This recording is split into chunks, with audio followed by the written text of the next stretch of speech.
स्वतंत्रता दिवस के 89 स्वतंत्रता दिवस पे मैं सभी देशवासियों को हार्दिक शुभकामनाएं करता हूं। नमस्कार मित्रों, मैं हूं अंजनी शर्मा और आप देख रहे हैं सालासर न्यूज़। इस वक्त हम मौजूद हैं केपी विद्या मंदिर में, जहां पर आज स्वतंत्रता दिवस के उपलक्ष्य में कुछ बच्चों द्वारा समारोह रखा हुआ था।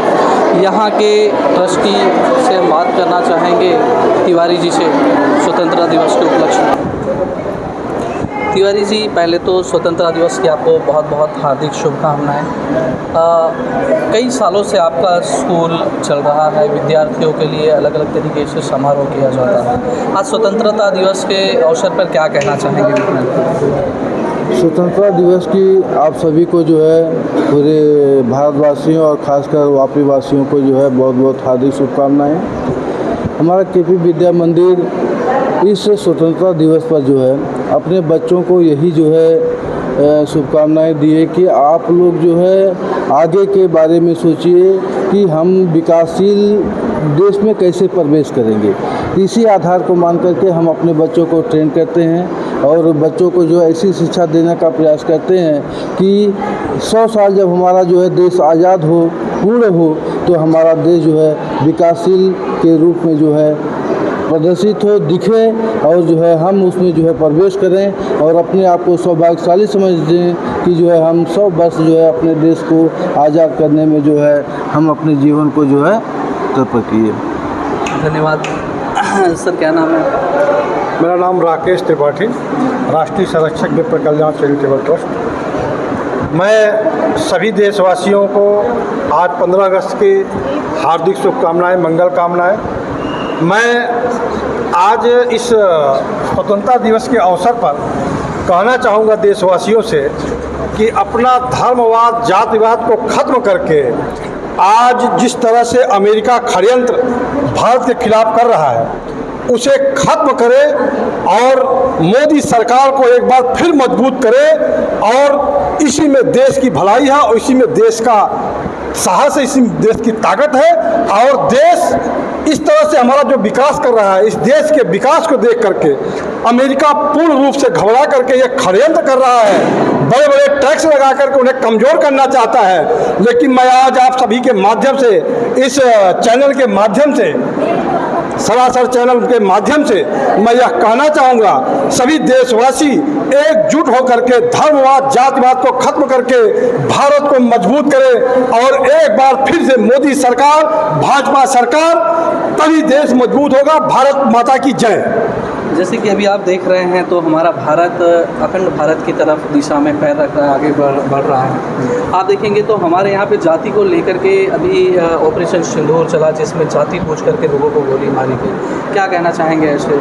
मैं आप सभी के माध्यम से या फिर पुनः कहना चाहता हूँ कि जब तक हम आप धर्मवाद और जातिवाद में बटे रहेंगे तो यहाँ हमारे ही देश में हमारे दुश्मन बैठे हैं। हमें आपको कमज़ोर करने के लिए मैं उनसे आप सबके माध्यम से कहना चाहूँगा, उन्हें हाथ जोड़ करके बोल दो, भाई आप अपना रास्ता देख लो, भारत को मजबूत करना है, हम सभी को एक होना है। भारत माता की जय। इस वक्त हमारे साथ अनीता मैडम भी हैं, तो हम इनके साथ में बात करेंगे। मैडम, क्या कहना चाहेंगे स्वतंत्रता दिवस? स्वतंत्रता दिवस के शुभ अवसर पर मैं वापी वासियों को हार्दिक अभिनंदन देना चाहूँगी और मैं यही कहना चाहूँगी कि आज़ादी मेरा अधिकार नहीं, आज़ादी हमारा एक फ़र्ज है, एक कर्तव्य है। जो हमारे पूर्वजों ने अपने प्राणों की आहुति देकर, अपनी जान न्यौछावर करके जो हमें विरासत में दिया है, उसे हमें हर एक नागरिक, हर एक बच्चों को, बड़ों को, सबको अपने कर्तव्य का निर्वहन करना चाहिए और अपने पूर्वज की विरासत को, जो उन्होंने देखा था कि फिर हमारा देश एक दिन सोने का चिड़िया होगा और भारत का गुरु होगा, उनका सपना हमें साकार करना होगा। भारत माता की जय।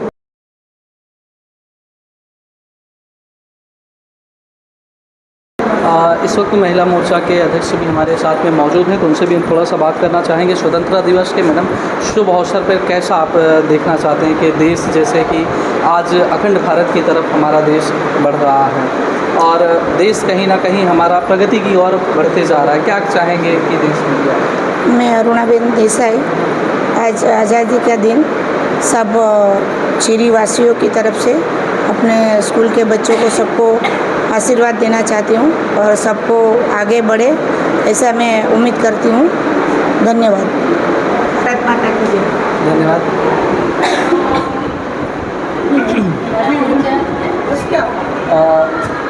इस वक्त हम आरती जी से भी बात करना चाहेंगे, क्योंकि काफ़ी समय से आरती जी सोशल वर्किंग में भी रही हैं और बहुत सारे एक्टिविटी में ये जुड़ी रहती हैं, तो क्या कहना चाहेंगे देशवासियों को? मैं सबसे पहले तो सभी देशवासियों को आज के दिवस के लिए बहुत बहुत शुभकामनाएं देना चाहती हूँ और मेरा हमेशा यही अनुरोध रहता है हमारे देश के सभी देशवासियों से कि आप जो है, हमारा देश तो स्वतंत्र हो चुका है, लेकिन कहीं ना कहीं जो हम देशवासी हैं हमारे अंदर वो स्वतंत्रता दिखाई नहीं देती है, क्योंकि हम हमेशा जातवादी को, ऊंच नीच को लेकर के और इसको हम लड़ते रहते, आपस में हम लड़ते हैं और हम अपने आप को बांटता हुआ दिखाते हैं। इसका फ़ायदा सामने वाला इसका उठाता है, जो कि अगर हम अखंड भारत की और एकता और अखंडता की बात कर रहे हैं ना, तो हमें एकजुट होना होगा पहले।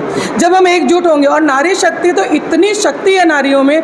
आज हमारी भारत माता क्या है? नारी है। लक्ष्मी माता को अगर हम, जिनको पीछे दुनिया भागती है, वो भी एक नारी है। सरस्वती माता चलाने वाली भी मैं आ रही हूँ। सरस्वती माता जो देवी का रूप जिन्हें दिया गया, वो भी एक नारी है। तो आप देखिए नारी शक्ति में कितनी शक्ति। आप अपने शक्ति को जागरूक करिए, आप है ना अपने अंदर वो आग, वो मतलब ज्वाला लाइए कि हमारे अंदर इतनी ताकत है ना, हम अकेले बहुत कुछ कर सकते हैं और साथ जब मिलते हैं ना तो हम और भी बड़ी शक्ति बन करके और एक प्लेटफॉर्म पे आकर के हम अपनी लड़ाई लड़ सकते हैं। हमें किसी की ज़रूरत नहीं है। और ऐसे उच्चे तुच्चे जितने भी हमारे जो दुश्मन खड़े हैं ना, उनको उखाड़ फेंकने के लिए हमारा इतिहास गवाह रानी लक्ष्मीबाई को आप देख लीजिए, अहिल्याबाई जी को देख लीजिए। तो ऐसे ऐसे महादेवियाँ हमारे देश में हैं। और अगर हम और दूसरा तरह से अगर हम जनता को बताना चाहें, थोड़ा आकर्षित करेंगे, तो हमने शायद जवाब दे दिया था वो मिशन सिंदूर के जरिए देश को। और एक और चीज़, आज मैं इस इतने बड़े दिन पे एक अनुरोध करना चाहता हूँ हाथ जोड़ के सभी महिलाओं से कि प्लीज़ नारी जो है ना, महिलाएं एक होकर के, नारियों की क्या है ना सबसे बढ़िया, माफ़ करिएगा मैं ये शब्द बोल रही हूँ, एक दूसरे से जलन वो आप प्लीज़ निकाल दीजिए। एक दूसरे के साथ रहिए। किसी की अगर एक कमजोरी है ना, तो उसकी ताकत आप बन जाओ। फिर आप देखो हमारे जैसा सुंदर भारत दुनिया में कोई देश है ही नहीं। भारत माता की जय हिंद, जय भारत। बहुत अच्छी बात है। नारियों के लिए बहुत ही बड़ा शब्द कहा है आरती जी ने कि नारियों को एकजुट होना चाहिए। आज भारत के अंदर में नारियां, हमारे देश में महिलाएं काफ़ी अच्छे काम कर रही हैं और काफ़ी आगे तक जा रही हैं। जबकि आप देखोगे तो ऑपरेशन सिंदूर के अंदर में भी एक महिला आई थी जो पूरे पाकिस्तान को धूल चटाने में हमारे भारत देश की अहम भूमिका निभाई है। तो मैडम, जो महिलाओं के लिए और क्या शब्द कहना चाहेंगे आप आज़ादी के पर्व पर? आज़ादी के पर्व पर मैं अपनी बहनों से यही कहना चाहूँगी कि अपनी आदि शक्ति को पहचानें और एकत्रित रहें, एकजुट रहें। और किसी भी चीज़ का सामना करने के लिए, जैसे कि हमारी आपने बताया कि भारत की प्रथम लड़ाई जो है रानी लक्ष्मीबाई ने किया था, वो हमारे लिए बहुत गौरव की बात है। जैसे कि अहिल्याबाई होलकर का भी हम लोगों ने जन्म दिवस मनाया, वैसे भी हमारे ये छीरी में काफ़ी बहनें जो हैं, अभी जैसे हमारे वो बिहार वेलफेयर की जिला अध्यक्ष बहन है, वो भी अपना एक नेतृत्व कर रही हैं। ये हमारे गाँव की पूर्व उप सरपंच हैं, वाइस प्रेसिडेंट हैं, ये भी महिलाओं बहनों के साथ खड़ी रहती हैं, सपोर्ट करती हैं। ये सब बहनों के सहयोग से हमारा एक बहुत बड़ा कारबा आज खड़ा हो गया है। और मैं आज के दिन सबसे यही अनुरोध करूंगी कि इस कारबा को हमें आगे ले जाना है। हम कल को रहें या ना रहें, लेकिन हमारा नाम रहे। भारत माता की जय।